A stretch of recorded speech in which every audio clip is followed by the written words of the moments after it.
The current system is not working, and we need to develop something better together.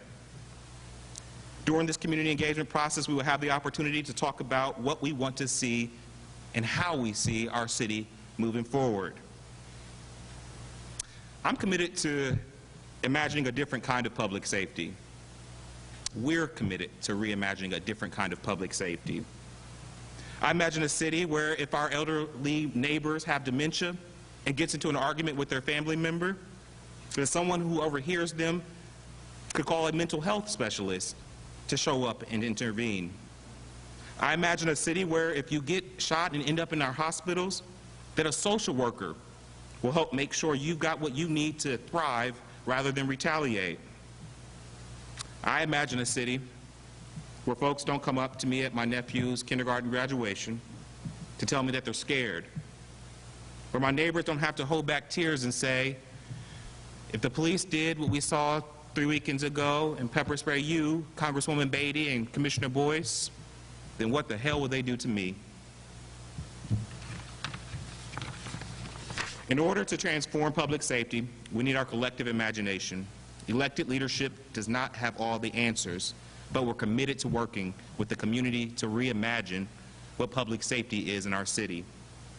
This effort after the August recess is additive to the efforts of the Community Safety Advisory Commission, who we appreciate and applaud and look forward to going back to time and time again to make sure that we're on the right path. We need to implement those recommendations, and we also need to go further to expand our understanding of what safety means. Council is one branch of government. We will continue to collaborate with the other branches, but we have a role that is uniquely our own. We are the legislative branch. We are the deliberative branch. We don't hire, we don't fire, but we do write laws and we do pass budgets. At this point, I'd like to turn it over to my friend, my colleague, and leader on this council, President Pro Tem Elizabeth Brown.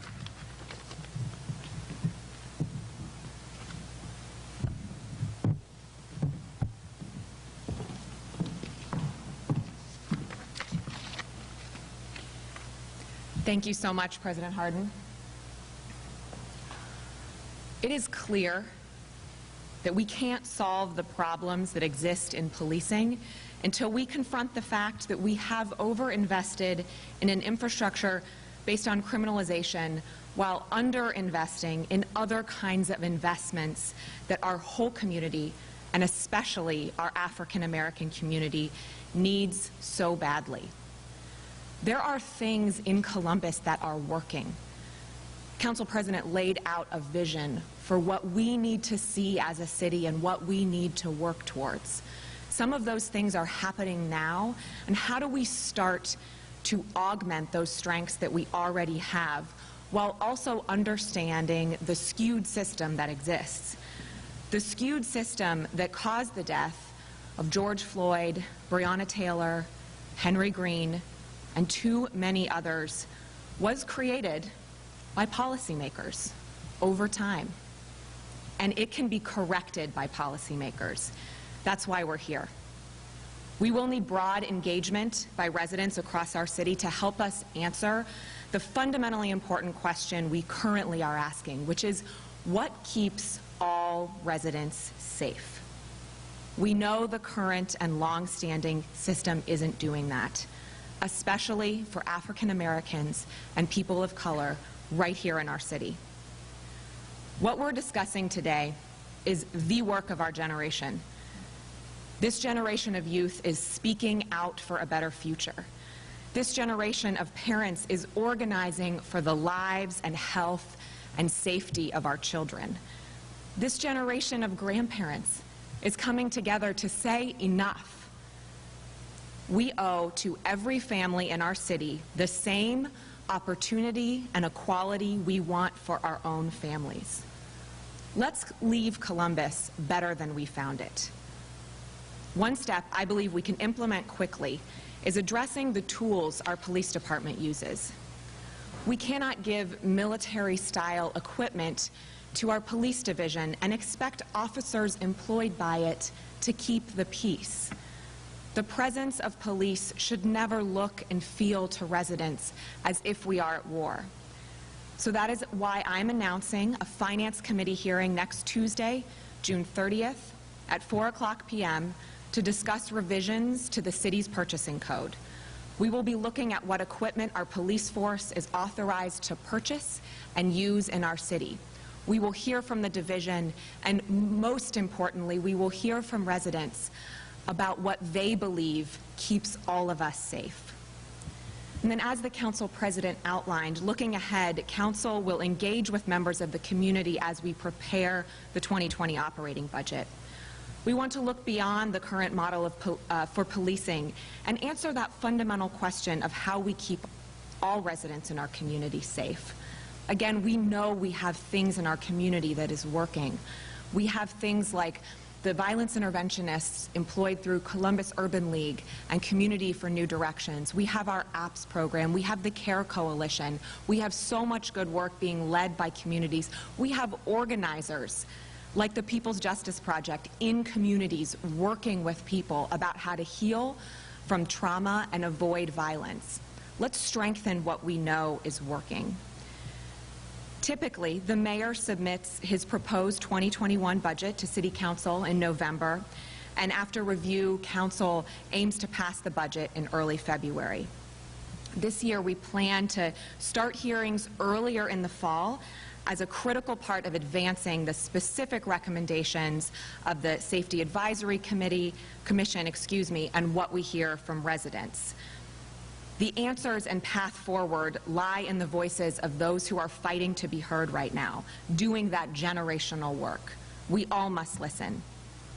Again, when looking at answering that fundamental question, are we keeping every resident safe, we know that the current system isn't. Right now, we must be pro-progress, pro-change, pro-civil rights. If we are those things, we will be on the right side of history. If we're for the status quo, we will be on the wrong side of history. Now I'd like to introduce my colleague, Councilmember Rob Dorans, who will detail additional reforms.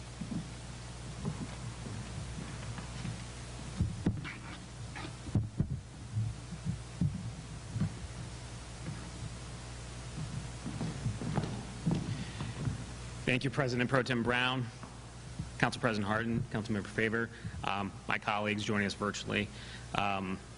Over the past month, I've heard from literally thousands of people in this community, easily more than any other issue in my time in City Council. I've heard their lack of confidence and trust that they have in our current public safety system. That lack of trust and confidence must be restored in order for us to tackle the long-term systemic changes that we're here to focus on today. This moment demands that of all of us, City Council, the Mayor's office, every branch of government, and the people in the streets. We know that we cannot rebuild this trust overnight.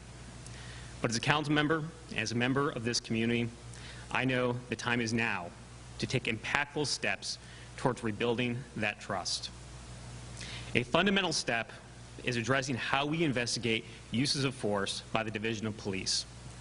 President Obama's task force in 21st century policing calls for, quote, strong systems and policies that encourage a use of an independent prosecutor for reviewing police uses of force and for prosecution in cases of inappropriate deadly force and in custody deaths will demonstrate that the transparency to the public can lead towards a mutual trust between the community and law enforcement.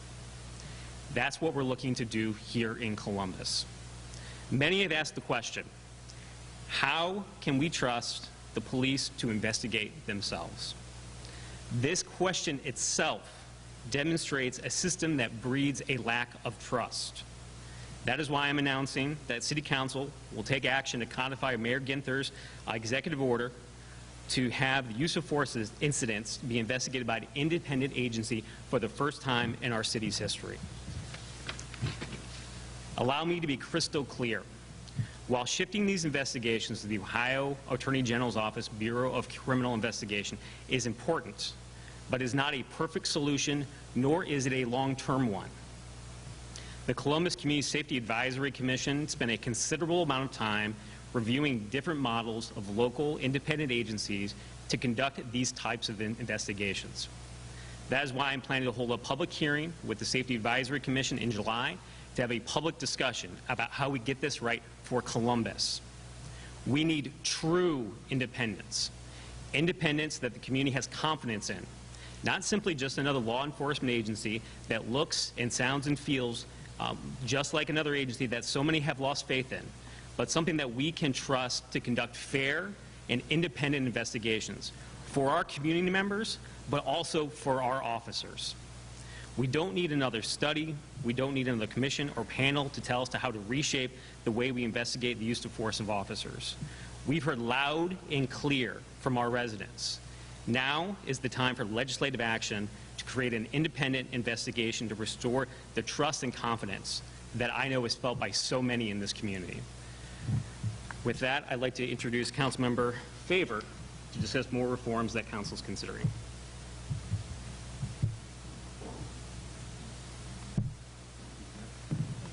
Oh, I'm sorry. Sorry, I got ahead of myself. I'd like to introduce Councilmember Remy, who's joining us virtually.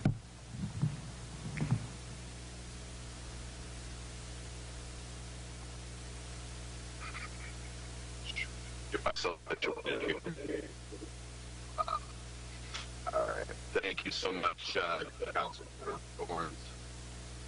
You guys turned out the all right. Thank you so much, Councilman Lawrence. Hold on. Is this my? Can you guys hear me okay?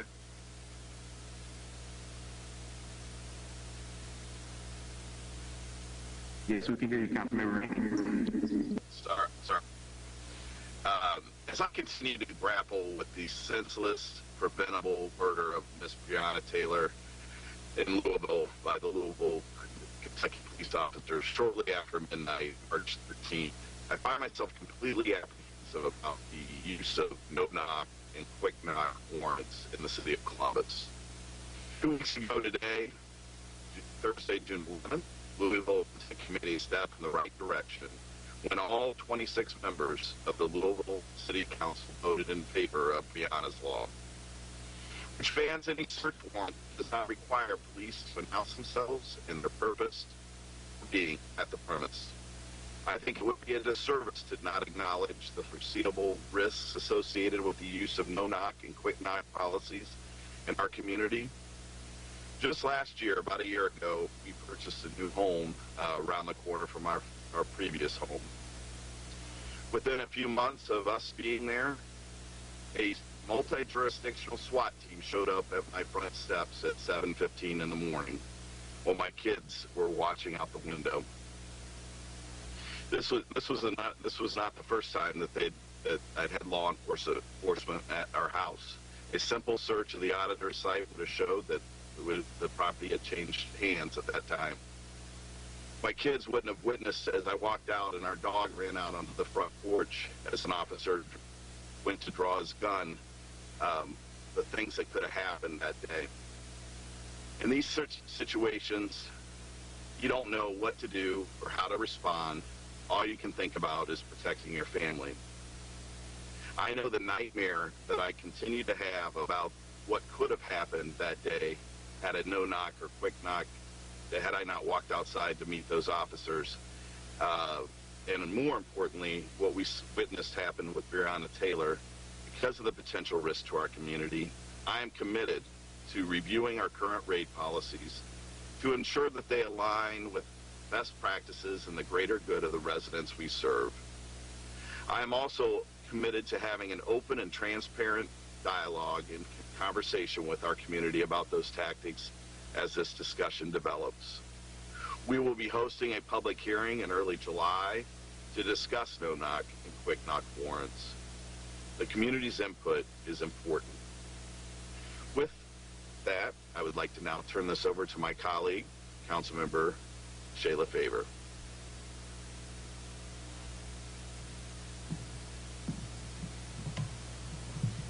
Thank you, Councilmember Remy. I stand here today not only as a Columbus resident and a member of this legislative body, but as a Black woman who has been deeply impacted by the recent events that have taken place throughout our country and right here in our city.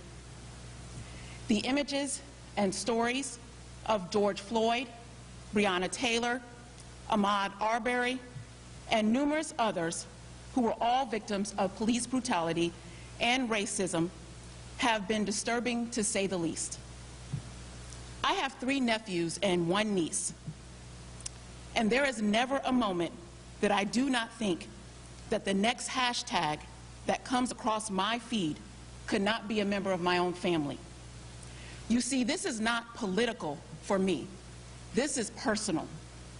I've marched and attended protests because the fear of the what if is a reality for many people of color in this country. I have had the talk of being careful with my family because I understand on a personal level that racism and implicit bias are not just buzzwords, that these things do exist, and they exist right here in Columbus.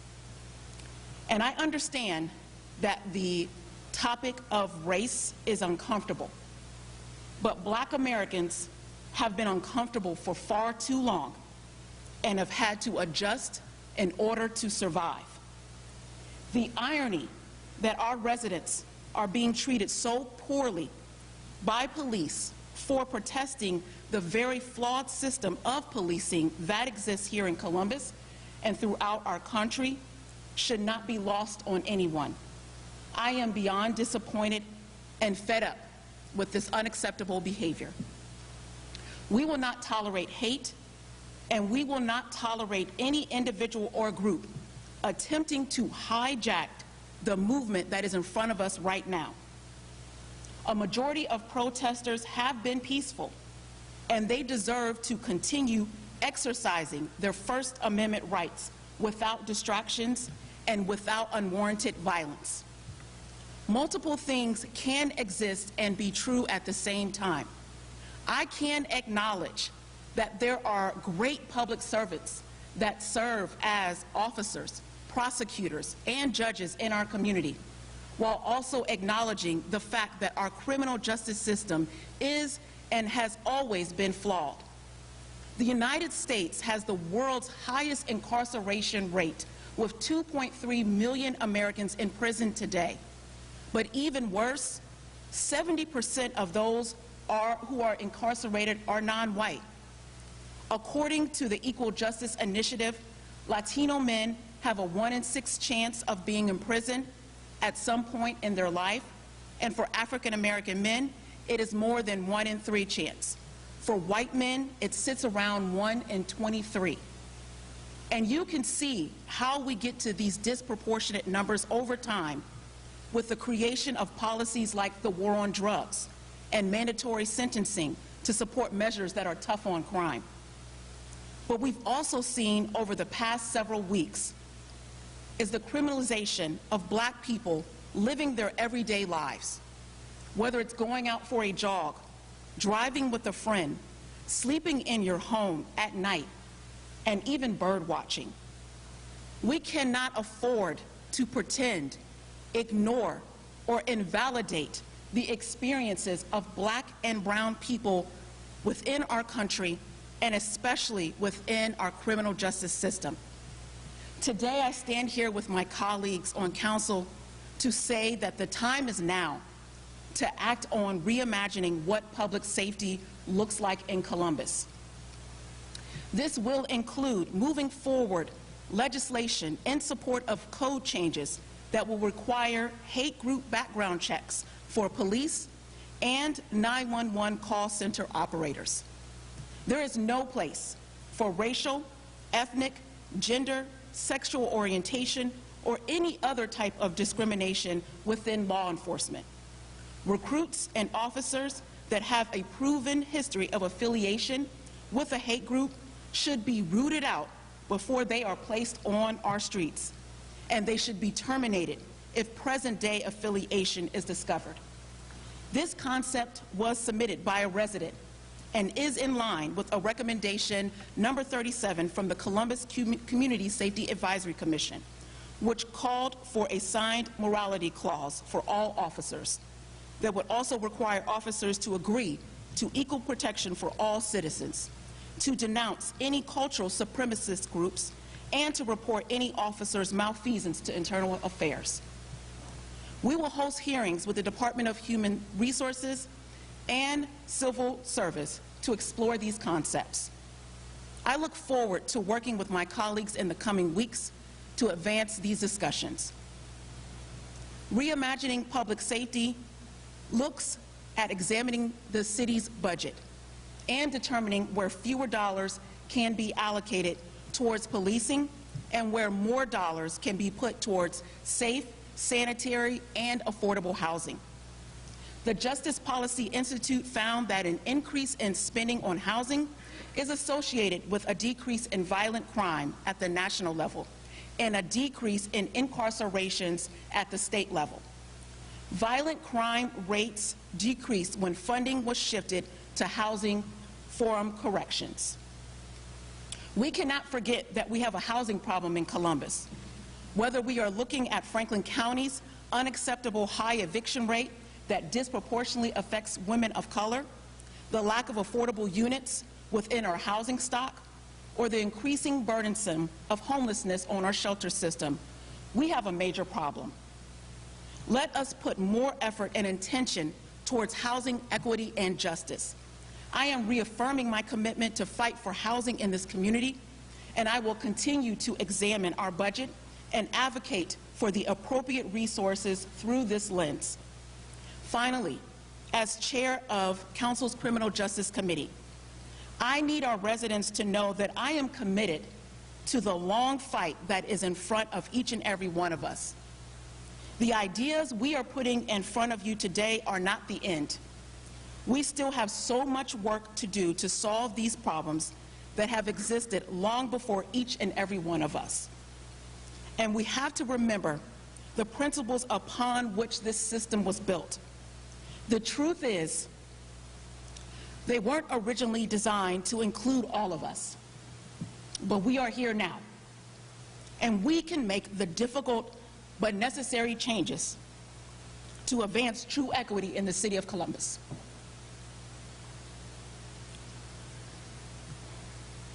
We have to find a way to facilitate productive conversations between our police officers, community members, and elected officials. It will require each of us to achieve the ideal community that we all want to live in, but we all have to participate openly and honestly. That means we have to hold everyone accountable for their actions. It is not just our police officers or our mayor. It is each of us here at City Council. It is our city attorney. It's our judges and the courts. It's our teachers, our educators, and our business leaders, and our corporate community. We all have a responsibility to do the work at every level, and I take that responsibility seriously. I want to thank all of the residents who have taken the time to make their voices heard over the past several weeks. We received thousands of emails and phone calls from residents about your disappointment and your fears, but also about your hopes and your expectations for the future. We cannot do any of this work without your support and your guidance. I look forward to continuing to listen, but also to work together to build a better Columbus for every citizen that calls this city home. Thank you. And with that, I'd like to turn it over to my council, to Councilmember Priscilla Tyson. Councilmember Tyson. Thank you, Councilmember Favor. And I also want to thank all my colleagues who have certainly shared the work that we will be embarking upon over the next few weeks. As a member of this body and a lifelong resident of Columbus, I'm committed to ensuring the safety of all of our residents. Unfortunately, in our community, Black and brown people do not feel safe or protected, and this has to change. Earlier this month, with the support of this council, I passed a resolution declaring racism as a public health issue. While it is my firm belief that racism and bigotry needs to be eradicated for all communities and groups, I have focused on African Americans because of our experience in this country, which has a profound impact on our quality of life.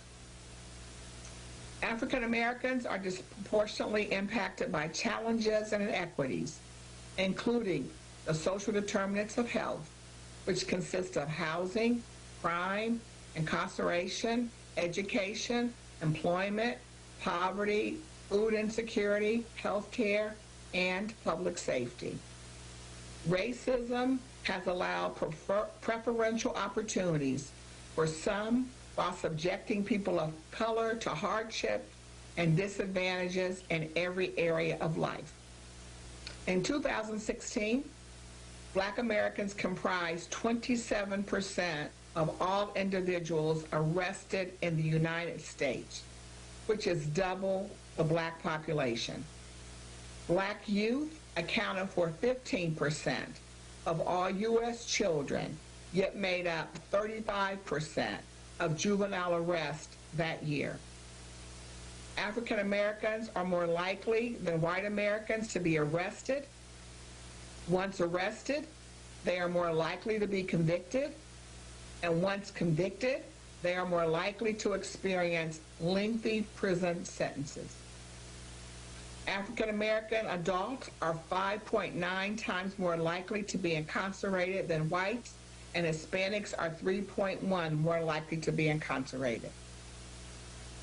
Gathering data for the Commission on Black Girls, we have found that in Columbus, Black girls are 1.5 times more likely to be victims of crime, but also 2 times more likely to be suspects. What might appear at first to be a linkage between race and crime is in a large part of a function of concentrated urban poverty, which is far more common for African Americans than for any other racial groups. As we consider the data and we continue our efforts to affirm that Black Lives Matter, we not only have to ensure that Black people are treated fairly and are protected by law enforcement, equity in all the areas that impact the quality of Black people has to be addressed. As chair of the Health and Human Services Committee, I will continue to work to support funding for services and organizations that focus on enhancing the quality of life of our residents. As we fund organizations, I will be looking at racial equity and supporting organizations that are serving and employing people of color. Further, as we imagine public safety, our social service organizations are critically important. Social workers can offer support to law enforcement, as is exemplified with NetCare and the REACT service delivery models, where law enforcement works in cooperation with mental health professionals and social workers. When residents are in need of other, more appropriate interventions that don't include incarceration, as a community, we need to have programs and systems in place that help people secure affordable and emergency housing, affordable healthy food, job training, and jobs that pay livable wages, as well as mental and physical health care services. Additionally, we have the Columbus Care Coalition that offers individuals, families, and neighborhoods an opportunity to heal after experiencing trauma. Healing and receiving services can prevent additional traumatic events from occurring in a community. In conclusion, the data I've mentioned demonstrates that there are racial disparities in the criminal justice system that we must address. However, feeling safe and protected goes beyond law enforcement. I want to stress to feel safe in our community also means, again, Black people must have access to quality housing, food, jobs, education, transportation, and health care. To feel safe, there must be efforts to address racial disparities and poverty that Black people are experiencing. You have my commitment to work with this community, to work with our social service agencies, to identify more opportunities to be able to help to make sure that we have services in our community to help our residents to move forward and to move out of poverty, which is underlying many of the issues that we're talking about today. So thank you. And with that, I will turn it over to our resident subject matter expert on public safety, Council Member Mitch Brown. Thank you, Councilmember Tyson. I appreciate the comments. And first, I would like to thank all my colleagues for their comments and engagement in ensuring the Columbus Division of Police meets the expectations of the community they serve. As we move forward with the initiatives Council has announced today, I think it is important to state that our community needs law enforcement. I support Chief Tom Quinlan because he is in the process of implementing the necessary changes recommended by the Community Safety Advisory Committee and the Matrix Report. And I also support the Columbus Division of Police. There are individuals, both inside and outside our community, that commit violent acts against others and violate their rights. Those individuals must be subject to the law, and it is imperative that we have a well-trained, well-equipped law enforcement agency to maintain our community safety. However, law enforcement must also accept the responsibility to uphold the law equitably and justly. I believe the majority of the officers have a true calling to protect and serve the residents of the city with integrity, compassion, and respect. They care deeply about the city and its residents.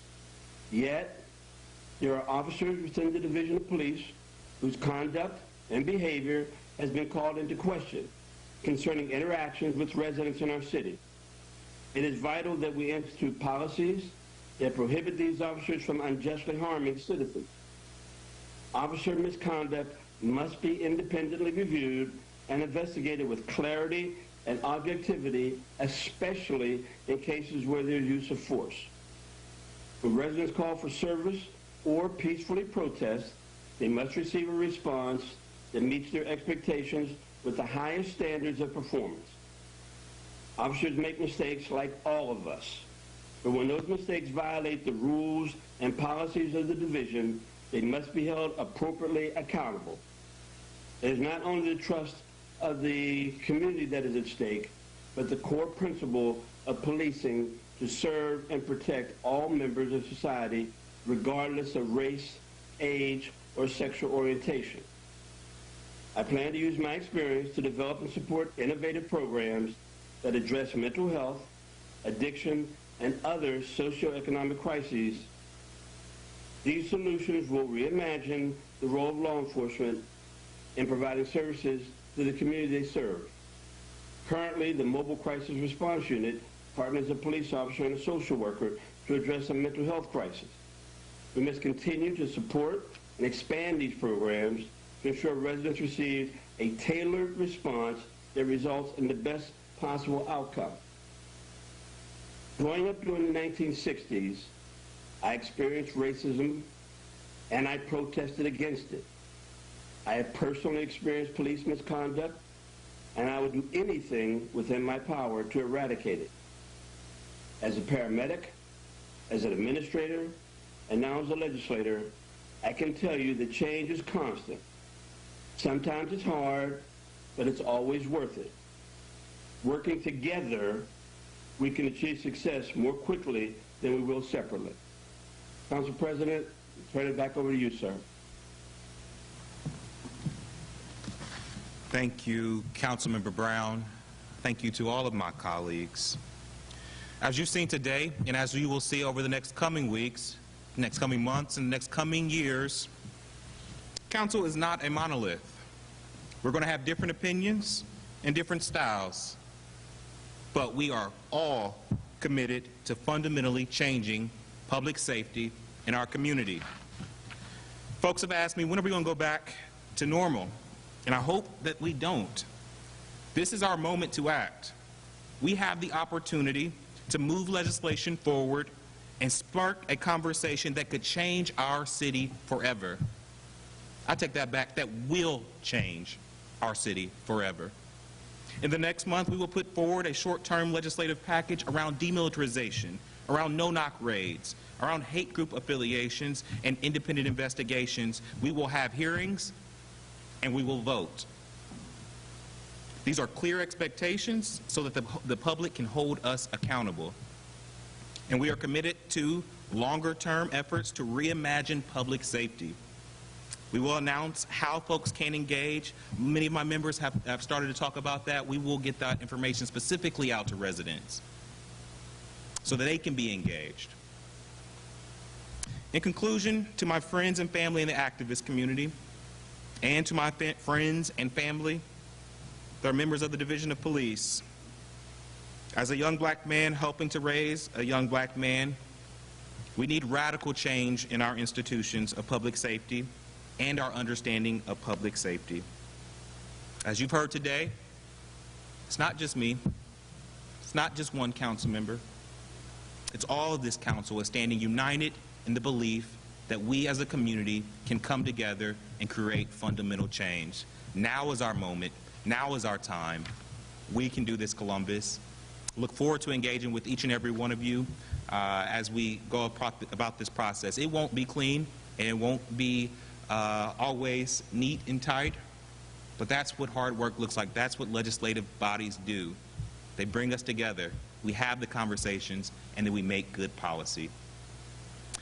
We look forward to taking questions one-on-one with any of the council members here, and I believe the council members that are with us on WebEx. We would love to take your questions one-on-one.